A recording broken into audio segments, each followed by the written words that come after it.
What's going on, guys? Ben from JK Gear and Gadgets. Welcome back to the channel and welcome back to another video. And this actually might be my last video here before we head out west to the Power Stop Trail to SEMA. In this video, I'm going to show you how to install front and rear anti-rocks onto your Jeep Wrangler. We're also going to talk about the benefits, what we're getting out of going with anti-rocks, and are they for you? They aren't for everybody. There are some cons to them, but overall, I think these are a great upgrade. Let's go ahead real quick and talk about why I'm making the switch. My factory Rubicon Smart Bar shorted out electrically a long time ago. It has that motor that disconnects the swaybar unit.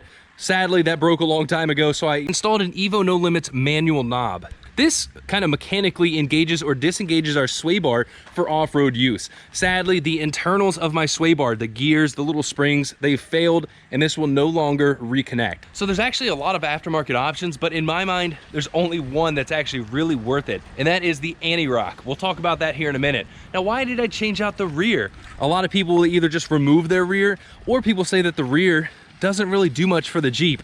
The reason I went with the rear is because my factory mounting holes up in there for the sway bar, the bolts are broken off in there.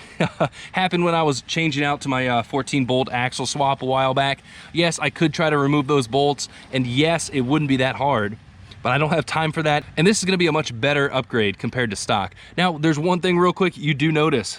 Aren't the anti-rocks supposed to go up here and there? Well, there's a few reasons. We'll talk about that in the video, so stay tuned. I'm gonna show you how to mount it normal, and I'm also gonna explain why my rear is mounted kind of funny like this. Let's go ahead and get started on the video. So normally in my videos, I like to start off talking about the product, talking about the pros, cons, and what we're gonna expect to get out of it. But sadly, with only 2 days left before I head out, and the sun almost setting, today's almost over, we are running out of time. So I think the biggest main goal here is to get these installed, and then we'll start talking about the pros and cons and what to expect out of the anti-rocks. Now, I want to go ahead and say there is nothing that says Currie on here. It says Antirock Off-Road Swaybar, Rockjock. What happened to Currie Enterprises? Why doesn't it say Currie Antirock? That's what most people know them as. This is something I learned not too long ago, is that Currie and Rockjock are still the same company, but Rockjock is now the Jeep specific products from Currie Enterprises. So Currie is trying to keep the name only for the axles, fronts, and rear ends, and Rockjock is now the name of all the new Jeep suspension related components. Most of you guys have probably previously heard of this sway bar as the Currie Anti-Rock. It is now the Rockjock Anti-Rock. Just something I thought was interesting. So let's go ahead and see what we got here. Got a bunch of stickers, that's pretty cool. This is the front sway bar kit. It's gonna go on really easy. We have our brackets that are gonna hold it onto the frame, our actual sway bar arms, our sway bar links, our sway bar end links, bushings, and of course, the actual anti-sway bar, or as some people refer to it as the torsion bar. So I wanna go ahead and compare these two because this will come into play later. The size difference between our new anti-rock and our factory sway bar unit. This is gonna come into play later on in the video when we start talking about the benefits of the off-road use, why we don't have to disconnect it, as well as some of the on-road handling characteristics. So we have everything here. Let's get started with the front install. The first thing we're gonna do is remove our factory sway bar system, whether it's the Rubicon or the Sports sway bar. We take off the 4 bolts on the frame as well as the bolts on the axle. Now, if you're coming from a Rubicon and you wanna disable that flashing light, I recommend checking out the JScan app. I'll throw a link into the video I made on that a while back. With all of the factory stuff removed, we're gonna install our new Rockjock brackets onto the frame with the hole facing forward. Once that's installed, we're gonna install our bushing right into that bracket. We're now gonna go ahead and install our torsion bar. The easiest way to do this is to turn one wheel. That way, we can slide this right through our new bushing. If this part gives you any trouble and it doesn't seem like it's lining up, go ahead and loosen the brackets and finish sliding it all the way through, then retighten them. Tap the torsion bar through with a rubber mallet until they're equal lengths on both sides. So before I actually install this arm, I'm gonna go ahead and put a little bit of anti-seize here in the splines. So in the future, if we ever have to change them out, it's a lot easier. When we actually install these, we wanna make sure that we get both sides even. We don't want one side facing down and the other side facing up. So the first one doesn't really matter. You kind of put it wherever and then align it with the frame rail and duplicate it over on that side. We're now going to install this washer and nut right on the end of our sway bar link. This is going to prevent the arm from walking off the splines. And to finish up the sway bar install onto the frame, we're going to drop the bolt through our arm and tighten it up. This next step is pretty important. It's time to figure out how long to make our sway bar links. Now, Rockjock recommends setting your arms parallel with the frame midway through your suspension cycle, which means they might be angled up just a hair at our ride height. The links are very easy to assemble. We have our threaded rod right here that has a left-hand thread and a right-hand thread on each end. We have 2 different jam nuts that we're gonna thread on first, and then our end link with the ball joints. And that's gonna give us an outcome like this. And this is actually adjustable while it's on the Jeep. We loosen our 2 jam nuts and then turn this center threaded rod to either lengthen it or shorten it to our needs.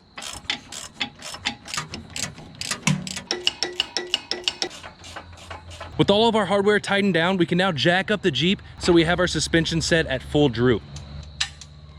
Holy crap, we're about to use up the entire high lift. So this is a ton of droop or down travel.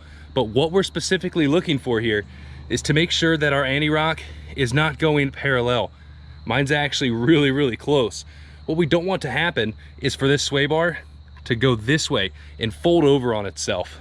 I can't adjust mine any longer because we still want to make sure that we have plenty of thread engagement within the joints.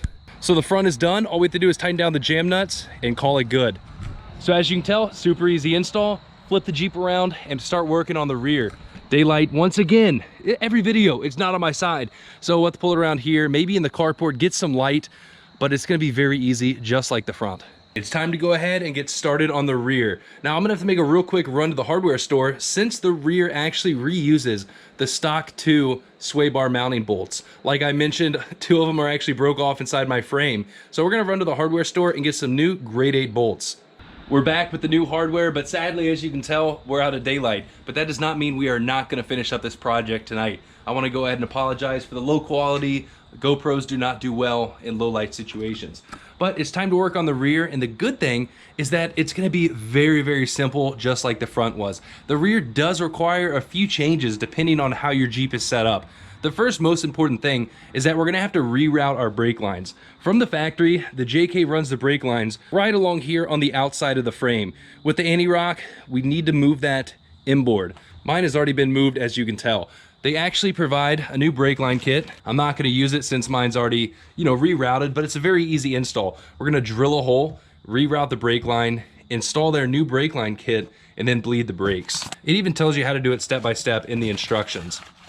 Now, the second thing, depending on your bumper, we're gonna have to figure out if we have to modify or trim our bracket. The Rockjock anti-rock actually mounts in the same factory holes as our original bumper did. As you can tell, my aftermarket bumper leaves these 2 free, but if you're still running the stock bumper or an aftermarket bumper that uses these 2 bolts, actually the stock bumper works fine. It's more so the, aftermarket bumpers that use 3/16 or 1/4-inch steel plating as the side rails. So what do we have to do if we run into that? Very, very simple. On the side of the bracket that's not welded, so this side right here, we're gonna trim this flange completely off so it's flush like this. Now, if we plan on reusing the factory stock bumper, this is gonna mount on the frame first and then the bumper. The first thing we're gonna do is install our bushing into the bracket. Once that's done, we're gonna position the bracket so the welded edge of our tube is facing the inboard side of the frame. We're gonna reuse our 2 sway bar mounting bolts that were on the frame, or we can go get new ones like I did. In that case, they're a metric 10 by 1.5. Install the bracket on the frame, and then once again, slide our torsion bar all the way through. With the torsion bar installed, this might seem kind of redundant, but we're gonna have to take this bracket off and move it forward so we can attach our sway bar arm. If you look back here, there's no way to get this arm on without trimming this piece of body. You could do that, but I really don't want to right now. So we're gonna move this forward, install the arm, and then check our clearances. It might be necessary to do a little cutout right up here for the arm to travel up and down, but we won't know until we flex the Jeep out. And we don't want to forget to install the bolt and nut that cinches down our sway bar. Normally, we would measure our links, set our sway bar angle to the appropriate setting, and then tighten everything up. But since I have a lot of custom stuff, not really custom, but aftermarket stuff going on, I've ran into some issues. Let me show you what I'm talking about. So what I noticed is that if I mount the sway bar link in the normal spot on the axle, it's gonna actually hit the 14 bolt ABS wire right there where it plugs in. Since this isn't the stock axle, stuff doesn't always work together. My axle's also stretched back about 2 inches for the 40s, so the link is actually gonna contact the axle truss. I have two options: either weld a new sway bar link tab up here on the axle, raise it up and shorten our link, or drop this bracket underneath the frame. Now, since I'm not running a muffler back here, I can do that. My only worry is that it's gonna be exposed to rocks and stuff, but I'm looking under my frame here and I don't see that I'm hitting anything back here. Normally, I would just weld a new sway bar tab on the axle, but have 2 days before I leave and I don't have any sway bar tabs laying around. I'm sure I could order some online, but it's gonna take a couple days to get here. So what I'm gonna do is take everything apart and see if I can mount this underneath the frame. It should be pretty simple, and I'm thinking it'll work. I don't see why not. And that way the angled brackets, I can angle them back some to shorten this upper arm, which means our link won't hit the axle.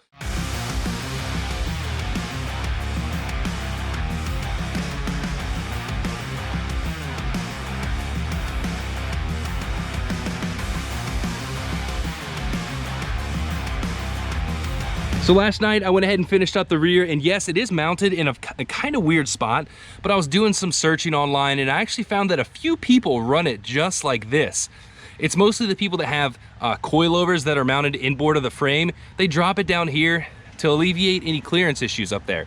Now there's a few things we can do if you do end up mounting it like this, to make it a little bit better. We could unbolt these bolts, move the mount higher, and weld it in place on the frame. That would tuck it up a little higher so we don't worry about hitting this on the rocks or off-roading. Now, if we do want to mount it back in the spot that Rockjock recommends, we could do two things. Weld a new mount onto our axle so it doesn't hit, or drill a new hole in this arm a little further back so our link has plenty of clearance. I really didn't want to drill a hole in the arm because the longer the arms, the better it's going to perform on and off-road. So there's a few things that we'd want to check before we call this job complete. We'd need to flex it out and make sure everything clears without hitting. A few spots that you really want to check. This body mount right here. As you can tell, if this arm is a little bit higher, it's going to want to contact these two body mounts. So if it's rubbing, go ahead and chop those and grind them away a little bit. And of course, over here on the rear, if we do have it mounted in the spot that Rockjock recommends, you might have to notch a little bit of the sheet metal out of the way. So it's time to start talking about the pros and cons of an anti-rock. Would I recommend them? Absolutely. It's going to be really cool just being able to hit the trail and not having to worry about disconnecting sway bars at all. With the Antirocks, the torsion bar is thin enough to allow plenty of flex off-road while still handling pretty well on-road. Now there is a little bit of excess body roll, not excess, just extra. There's a tad more than stock, but honestly, this is the best my Jeep has ever driven. With the 3-link, the Falcon shocks, and the Antirocks, this thing is extremely stable on road, and it does not really limit our flex that much. That brings us into our next topic. If you're somebody that's after the search of just unlimited flex with no boundaries, you want all the down travel you can get, the Antirocks are going to hinder that just a little bit, but we'll flex it out in the yard, and I'll show you that our Jeep still flexes extremely well with the front and rear sway bars still hooked up. The great thing about off-roading with our Antirocks is that it does provide us a little bit of extra stability opposed to having, no sway bars hooked up. When we're flexing or going through a little bit of higher speed off-road situations, you don't want too much body roll. When you're off camber, that body roll can really hurt you, and that's where these Antirocks come into play. So overall, they kind of mix the best of both worlds. You get good on-road handling with a little bit of sacrifice, but you get great off-road handling with a little bit of sacrifice of flex. So we'll be testing it out soon in some upcoming videos. Like I mentioned, probably for the 20th time now, we're driving like 2,000 miles out west, doing some awesome wheeling, then driving back. I think that's going to be the best way to test these out. I could sit here and talk for hours and hours about these sway bars and the benefits and, oh, is it right for you? We're gonna make some videos. I wanna put together a great off-road video showing these things in action so you can kind of make the choice for yourself. That is enough talking. Let's go ahead and flex it out in the driveway just so you guys can see how much this still flexes, even with our Antirocks attached.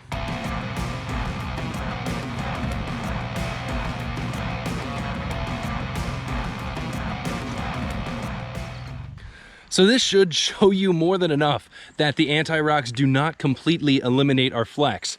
Now, I'm sure that if I did disconnect them, we could get a little more flex because yes, they are still anti-sway bars. They are gonna wanna resist the body from leaning. But the great thing about them is that they are the perfect mixture for off-roading and street driving. And this is where it really comes into play. If I wanted to back up and hit the road right now, I would have no issues on the road. Then if I wanted to pull over and do some awesome flexing like this, we can. So I know this video is probably pretty boring by now. We're over here flexing my Jeep in a ditch. It's not that impressive. I mean, the flex is impressive, but you know, where's the action? Well, I know the past few videos haven't been filled with action.